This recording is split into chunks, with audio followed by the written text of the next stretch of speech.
Good morning. It's time for the North Carolina Vinyl Picker Show. And on this show, we're doing the first annual mid-year award show. We're going to go over the top 5 psych albums. You've been asking for it. I showed my bottom 5. Now you're going to see the top 5. My 2024 new releases for this year. My top 5 concert videos. And at the end, we're going to go over a special announcement. So here we go. Here's number 10. Magical Mystery Tour, The Beatles.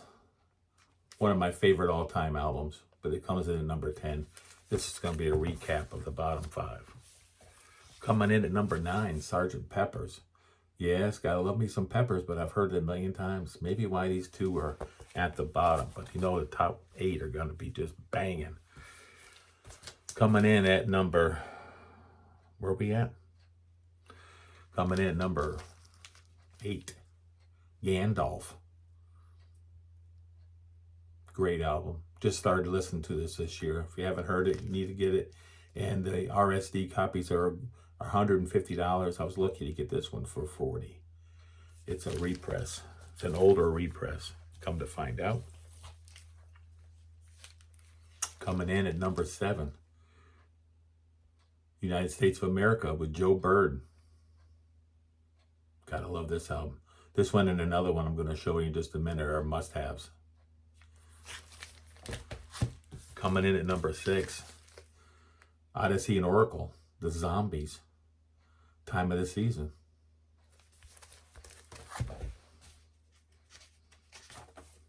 Thank you. Coming in at number 5, Joe Bird and the Field Hippies. Yes, yes, yes. What a great album. This one here in USA, both were done by Joe Bird. The Metaphysical Circus. Oh, thank you.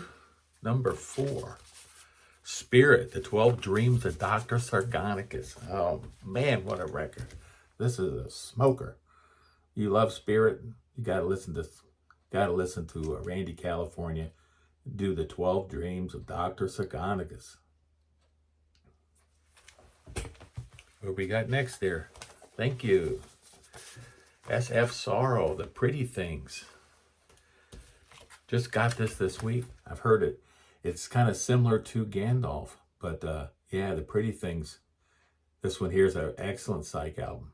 You need to get this one in your collection, boys and girls. Thank you, my lovely helper over here. Love Forever Changes, coming in at number 2. Yes, number 2. Love Forever Changes. This album's been on my radar for a couple of years. I've been listening to this one. This is probably my favorite of the Love albums. But I do like the Capo also.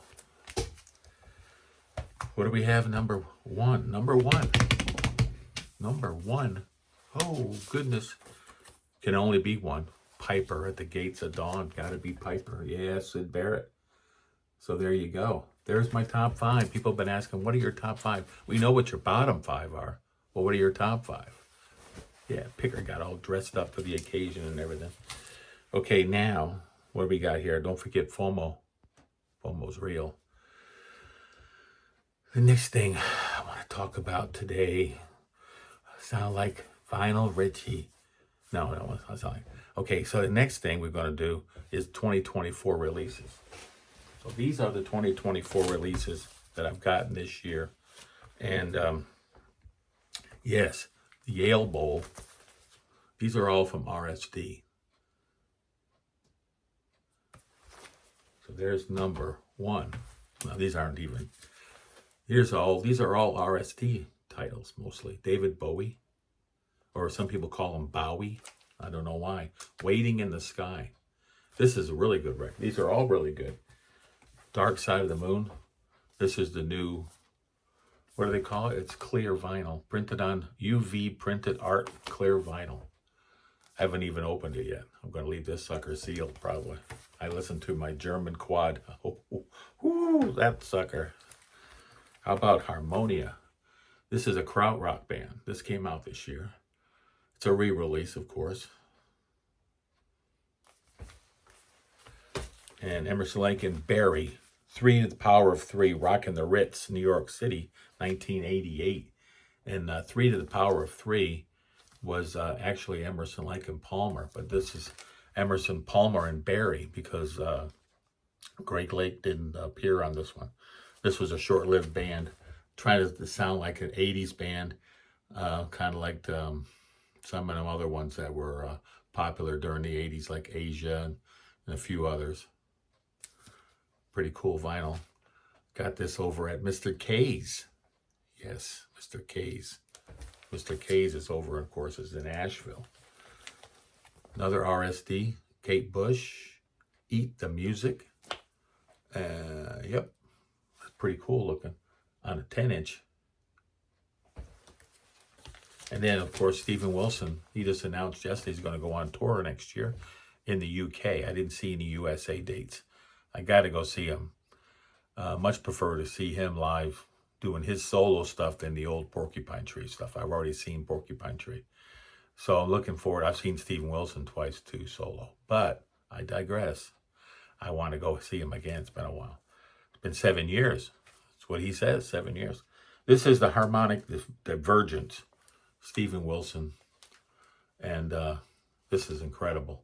Great album. He did a really good job on this one. And that was the only things I got this year. All RSD mostly.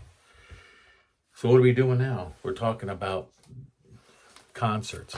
So my top 5 concerts of all time would probably be, I'll save that one for last, because that's probably my favorite. I've seen Marillion in Orlando do this tour here for F Everyone and Run. But this one here, this concert here is from the Royal Albert Hall in England. But I saw him do this in a little small venue in Orlando, Florida. Incredible. This is my favorite band currently that's still performing today. I love Steven Wilson and Porcupine Tree, but I like Marillion just a little bit more. And this guy here also is one of my top 5 shows of all time. I've seen Steve Hackett do like, I think twice now. I think I've seen him live with his band, once in Orlando and once, I believe, in Ponte Vedra, Florida. So I saw him twice. Oh, I also seen him at Toad's Place when Cured came out, the album Cured. Porcupine Tree. Yes, Fear of a Blank Planet. Saw this concert in Orlando at the Hard Rock, I believe. Awesome show. Some guy next to me said, hey, he was new into prog, I think. He was a younger guy, and he said, I told him about Riverside. I said, you need to check out Riverside. That's another prog band, similar in the vein of Porcupine Tree. So hopefully he did. But this is incredible. I was like only 6 feet in front of Steven Wilson. I could just about see the hairs on his toes because he don't wear any shoes. Just about. Steven Wilson, Through the Looking Glass. This is a really rare DVD Blu-ray of the show that he did for,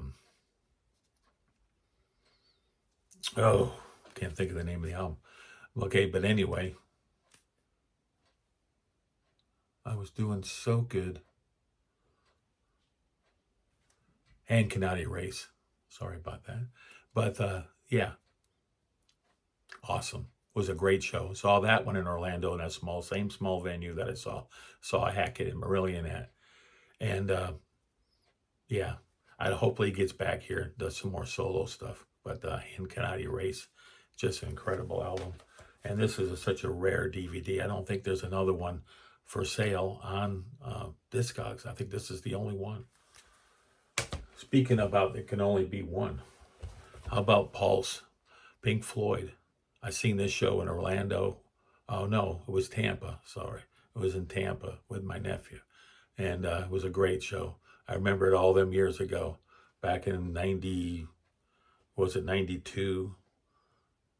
So it must have been, yeah, it was 94. So it was after I got back from Desert Storm. So anyway, so take care, and I hope you enjoyed the show and you stayed to the end. Made to try to make this under 10 minutes. It's my mid-year review. I wanted to clear up a few of these things. I didn't want to bring them to the table this week for my weekend show. I got another big surprise coming up. I'm going to be going to Austin, to the Austin Record Show. Yes. Looking forward to that. Take care out there. I'll see you this weekend.